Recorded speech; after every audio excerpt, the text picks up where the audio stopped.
தொடர்ந்து அடுத்தபடியாக நம்முடன் காவல்துறை ஓய்வு பெற்ற அதிகாரி திரு சித்தண்ணன் இணைப்பில் இணைகிறார். அவரிடம் பேசலாம். நன்றி சார், இணைப்பில் இணைந்தமைக்கு. சார், இப்ப இந்த விவகாரம் தொடர்பாக அரசியல் ரீதியா அவர் பல்வேறு கேள்விகளை முன்வச்சாலும் அதே சமயத்துல எஃப்ஐஆர் எப்படி வெளியே வந்துச்சு, அந்த பேர், மாணவியோட பேரு, அவங்களோட விலாசம் எல்லாமே குறிப்பிட்டு வெளியே வந்திருக்கு அப்படிங்கறத ஆணித்தரமா கேள்வி கேட்டிருக்காரு. எப்படி வெளியே வந்துச்சு அப்படின்னு சொல்லி. இது சட்டப்படி இது நடைமுறையில இருக்குமா? இப்படி இம்மாதிரியான ஒரு எஃப்ஐஆர் வெளியே வரும்பொழுது அதனுடைய அடுத்த கட்டம் எவ்வாறாக பார்க்கப்படும் சார்? இல்ல, அதாவது இந்த பாலியல் வல்லுறவு வழக்கு சம்பந்தமான எந்த ஒரு குற்றத்தில் சம்பந்தப்பட்ட ஒரு முதல் தகவல் அறிக்கை, அதாவது எஃப்ஐஆர் அப்படிங்கறத வெளியே யாருமே சொல்லக்கூடாது. அவருடைய அந்த பாதிக்கப்பட்ட பெண்ணினுடைய அல்லது குழந்தையினுடைய பெயர் மற்றும் விலாசங்கள் அல்லது பெயர் விலாசத்தை தெரிந்து கொண்டும் அளவுக்கு இட்டு செல்லுகின்ற எந்த தகவலையும் வெளியே நீங்க சொல்லக்கூடாது. அவங்கள மறுபடியும் ஸ்டிக்மடைஸ் பண்ணக்கூடாது, அவங்களுக்கு மறுபடியும் மன உளைச்சலுக்கு உண்டாகக்கூடாது அப்படின்னு சொல்லிதான் பழைய இந்தியன் பீனல் கோடு அதுல ஐபிசியில செக்ஷன் 228A ஐபிசியில சொல்லியிருந்தாங்க. அது ப்ரோஹிபிட்டட். அப்படி பண்ணாங்கன்னா அது ஒரு குற்றம், தண்டிக்கப்படக்கூடிய ஒரு குற்றம் அப்படின்னு சொன்னாங்க. அதே கரஸ்பாண்டிங் இப்போ செக்ஷன் 72 ஆஃப் பாரதிய நியாய சங்கீதா அப்படிங்கிறதுல ஒரு பாலியல் வல்லுறவுக்கு உள்ளாக்கப்பட்ட ஒரு பெண்ணினுடைய பெயர் விலாசம் தெரிவிக்க கூடாது அல்லது அதை தெரிந்து கொள்ளும் அளவுக்கு இட்டு செல்கின்ற தகவலை தெரிவிக்க கூடாது அப்படின்னு சொல்லியிருக்கிறாங்க. சொன்னா கண்டிப்பா அது ஒரு காக்னைசபிள் அஃபென்ஸ். யார் மேல எஃப்ஐஆர் போடலாம், அவங்க மேல அது உண்மை நிரூபணமானால் அது நீதிமன்றத்தில் வழக்கு தொடர்ந்து அவங்க தண்டனையும் வாங்கி தரலாம் அப்படின்னு தான் சொல்லியிருக்கு.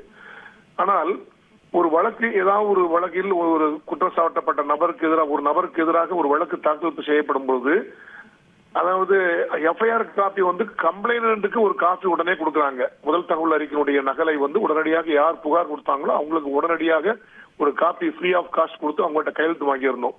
ஆனால் குற்றம் சுமத்தப்பட்ட நபர், அக்யூஸ்ட் அப்படி சொல்லுவாங்க இல்லையா, அவங்களுக்கு ஒரு நமக்கு மேல ஒரு வழக்கு பதிவு செஞ்சிருக்கிறாங்க, என்ன அடிப்படையில் பதிவு செஞ்சிருக்காங்க அப்படின்னு தெரியாம இருந்தோம்னா அப்போ அவர் எப்படி தன்னை ஒரு டிஃபென்ஸ் எடுத்து அல்லது நீதிமன்றத்தில் எப்படி தனக்கு அதை சாதகமாக பயன்படுத்தி வாதாடுவார், தனது உரிமையை நிலைநாட்டிக் கொள்வார் அப்படிங்கிறதுக்கு ஒரு இது இல்லாம இருக்குது.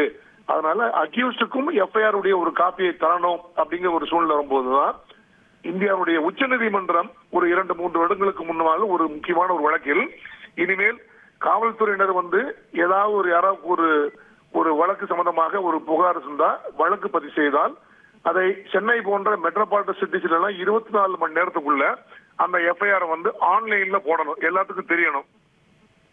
அதே மாதிரி மஃப்சல்ல ஒரு இன்டர்நெட் கனெக்ஷன் அல்லது வேற இதெல்லாம் சில பிரச்சனைகளா இருக்கும். அப்படிங்கன்னா அவங்க ஒரு 48 மணி நேரத்துக்குள்ள அந்த எஃப்ஐஆர் அப்லோட் பண்ணணும், அது பொது வெளியில் இருக்குன்னு எல்லாரும் பார்க்கணும் அப்படின்னு சொல்லி சொன்னாங்க.